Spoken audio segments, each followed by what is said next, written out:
Hey, how's it going, everybody? Welcome back to Kerbal Space Program. I'm All Is Dust, and in the last episode, you might remember me getting the retrofitting module into a lower carbon orbit exactly as planned with absolutely no mistakes whatsoever.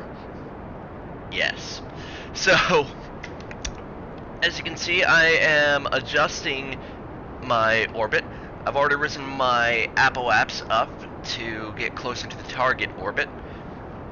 And now I am trying to align it to get a comfortable rendezvous, and yeah, I will cut and come back when I have gotten something acceptable, something I'm comfortable with.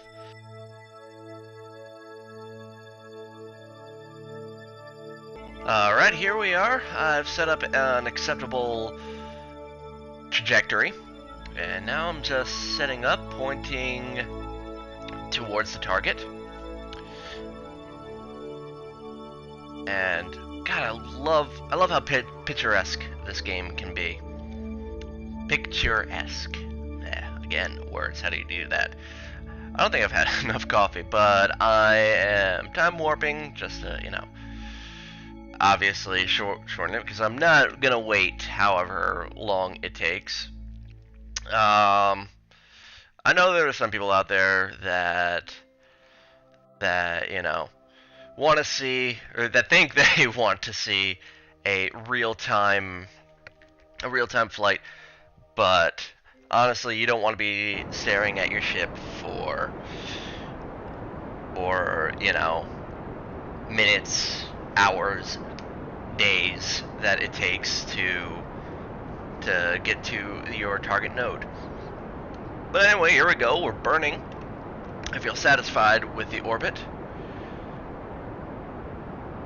And I have absolutely plenty of fuel. Oh, and another thing, I did ditch the last module, the orange tank. If you didn't notice that. And here I am, just making sure I'm satisfied with it. I'm actually going to be going with the purple nodes right there. You can see. And separation 1.2 kilometers. That sounds pretty acceptable to me. The objective is going to be get within a reasonable distance, and then try to match the relative velocities, and from there, using RCS to completely connect to the KISS. Once we've connected, we're going to transfer the crew. After the crew is transferred, we're going to disengage and come back home.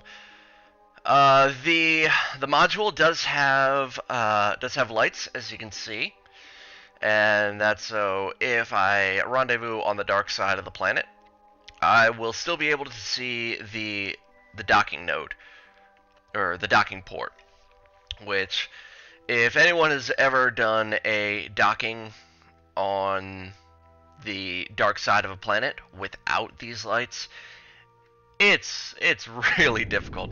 There was one time where I actually had to do that in my lunar return, actually, as I said in the previous episode. Once the lander had gotten into orbit and rendezvoused with the command module, I wanted to dock them, so I could transfer the experiments and then ditch the lander module and return home. Well, what I had forgotten to do was put docking lights on either of the vessel, and I couldn't see anything. It was very difficult, and so I made the snap decision to get, I think it was Bob, Bill or Bob, out of the lander module. Grab onto the ladder on the command module and turn on his headlight So he's so he's hanging there on this thing, like like uh like you're backing a truck into a tight parking spot. Like you're good, you're good. Keep it going. A little to the left. A little to Val. No, no, no, no, no. Kill it, kill it, kill it, kill it. All right, you're. It was just funny to watch. For me, I guess he had to be there. Maybe I'll do another a recreation of the thing. But that's the sort of thing that happens in Kerbal Space Program that I really like. Is you know, human, or rather Kerbal error. You think you have everything set up, and then once it calls for it, you realize that, oh shit, I forgot to put lights. But yeah, so Bob is hanging onto the side of the capsule with his headlight on, lighting up this port, and using that, I was able to connect them successfully. So I loved it. But anyway, we have a relative. We're pretty close now. Our relative velocities are pretty good. I don't believe I've double-checked the orbit to make sure it's stable, but at this point, I'm relatively comfortable. And so here we are. We're just, you know, doing the last little things. I'm trying to get within 100 meters of the KISS, and right now you can actually see it. It is within visual range. So 3.6 meters per second relative is fine by me.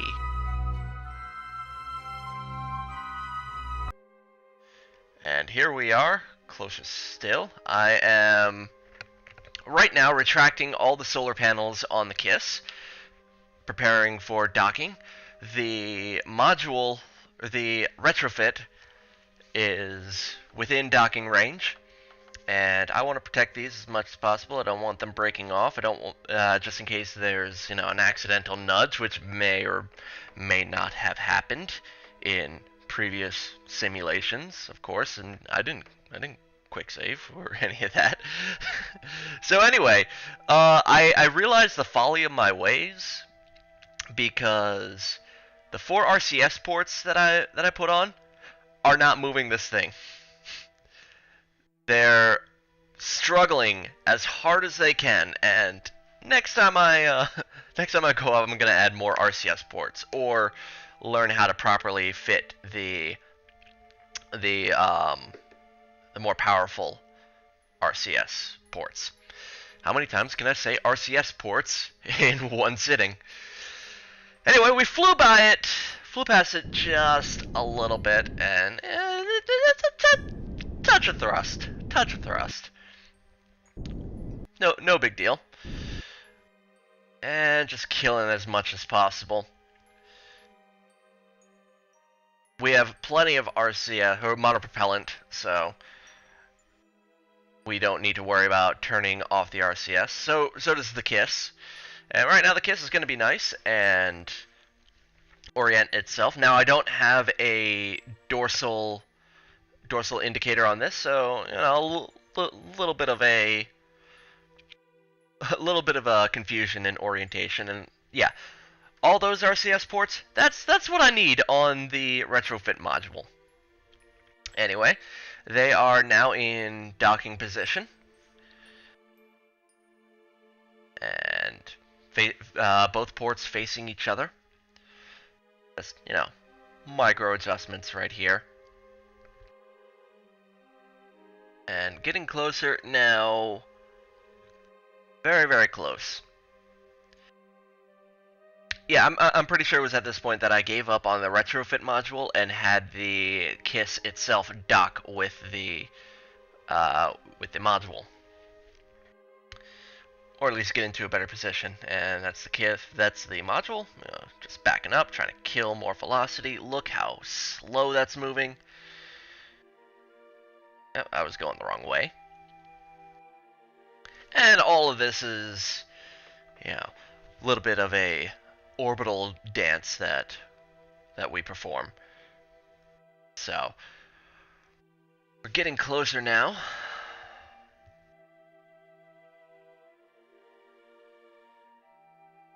And this is how it works out in real docking modules or real docking operations. It's all very, very, very slow process of perfectly lining everything up.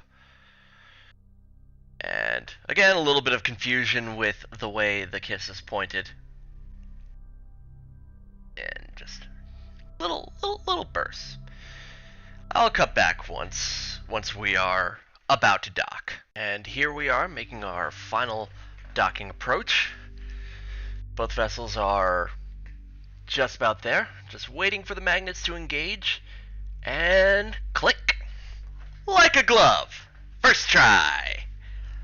Certainly didn't overshoot it more than once at all. And now again, another issue that I had run into in a previous quote-unquote simulation. The struts that keep the module stable with the command, they kind of got in my way and created some weird physics when the Kerbals tried to grab onto them. Now this wouldn't have been a problem if the solar panels weren't placed directly over the cabin door, because once I grabbed onto them, one of them during transfer started flipping around, slammed into the new solar panels and broke it apart. So I had to reload. And the way I'm getting around this is I am decoupling or undocking the command module of the retrofit to break away those struts. And right now, just so I don't lose any power, granted I'm not in any danger of losing said power, but still, you want to be safe. I am deploying the solar panels on both vessels. And now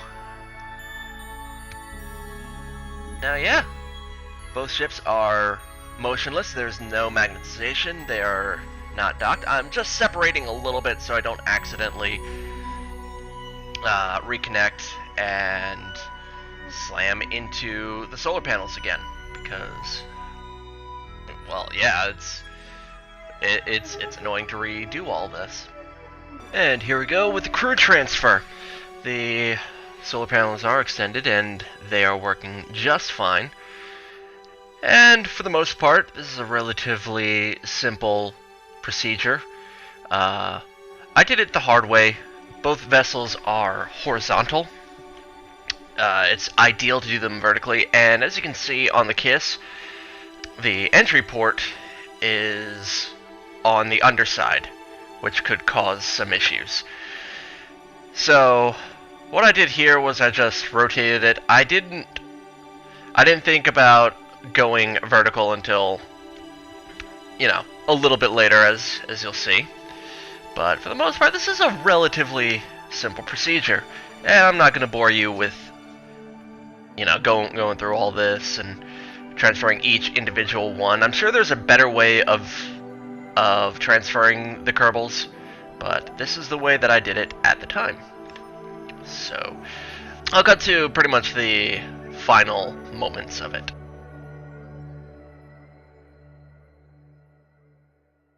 And here we are, the last Kerbal is entering the transfer ship and getting ready to say farewell to the KSS where they spent the past month or so, and getting ready to go home and finally have gravity back, which I'm sure they missed. If there's anything I would miss while out in space, it's probably going to be gravity and beer. As far as I know right now, there's no real safe way to drink beer in space, because the carbonation, it comes up and it creates like little bubbles and droplets, and that's not really fun to have floating around a tiny, habitation module or what have you.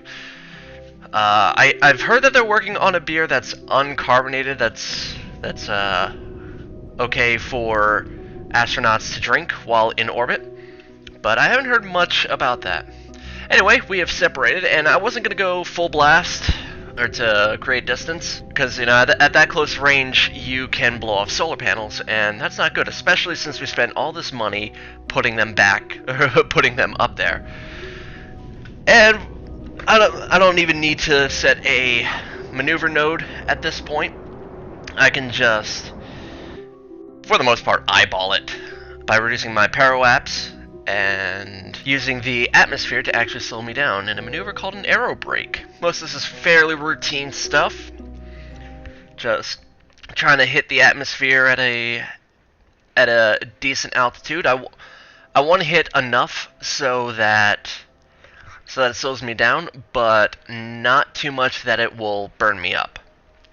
So it's a fair balance. I chose 35 kilometers as a pretty safe altitude. Right here is just readjustments with the readjustments with the KISS, realigning its position, and basically resetting its apoapse, because I really liked having the 617 and 617 perfectly circularized orbit.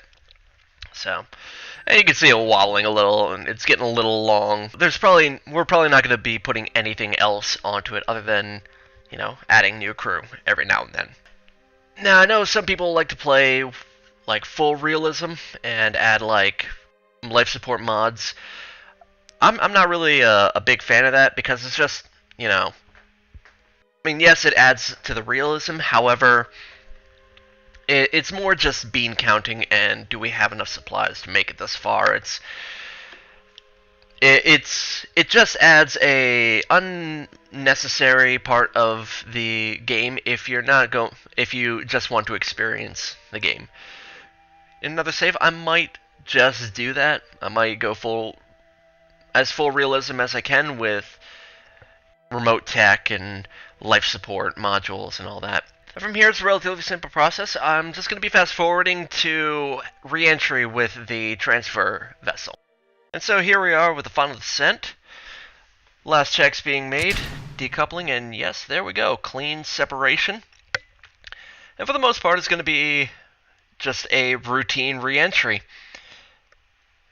Nice and smooth, nothing to worry about.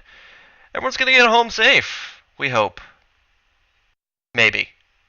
I mean, you know how Kerbals are, you know, redneck rocket science and all that. Anyway, cutting to the good bits. Anyway, here we go with the final descent. We've decoupled with the rest of the rocket, so it's just the command module.